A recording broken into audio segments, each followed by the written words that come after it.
আসসালামু আলাইকুম, welcome back to my channel. আশা করি যে যেখান থেকে আমার ব্লগটি দেখছেন সবাই অনেক বেশি ভালো আছেন। আল্লাহর রহমতে আপনাদের দোয়ায় আমিও অনেক ভালো আছি। আর এই তো সকালবেলা এই পাশের বিছানাটাও একটু গুছিয়ে নিলাম। আর এই তো বিকাল থেকেই যে এত মেঘ করছে, শুক্রবারের বিকাল থেকেই।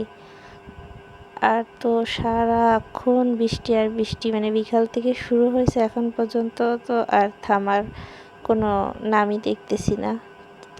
চারিদিকে আকাশে একদম মেঘ করে বৃষ্টি হচ্ছে।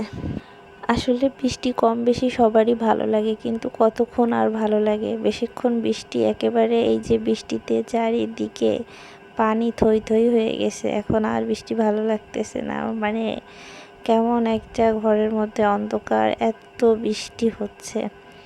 এখন ভাবতেছি কখন রোদ উঠবে আর কখন কাপড় চোপড়গুলো শুকাবে। আর বৃষ্টির দিনে মনে হয় কাপড় চোপড় একটু বেশি ময়লা হয় আর এগুলো শুকাতে যায় না।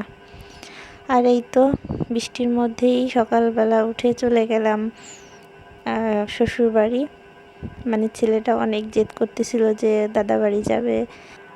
আর এটা হচ্ছে খুলনার তাবলিগ মসজিদ। আর এই তো দুপুরবেলা আমরা সবাই বিরিয়ানি খেলাম। শীতের মধ্যে, ঠান্ডার মধ্যে আসলে বিরিয়ানি ভালোই লাগে।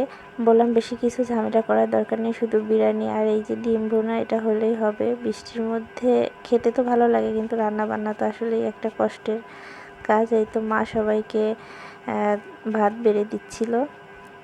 আর তারপরে রাত্রেবেলা আবার বাসায় এসে, বৃষ্টির মধ্যেই আবার রাত্রে বাসায় চলে আসছি। বাসায় এসে এই যে আলু ভাজি, তারপরে ভাত, গরম ভাত রান্না করলাম, তারপরে ডিম ভাজি, এগুলো করে রাত্রেবেলা এসে খাওয়া দাওয়া কমপ্লিট করলাম।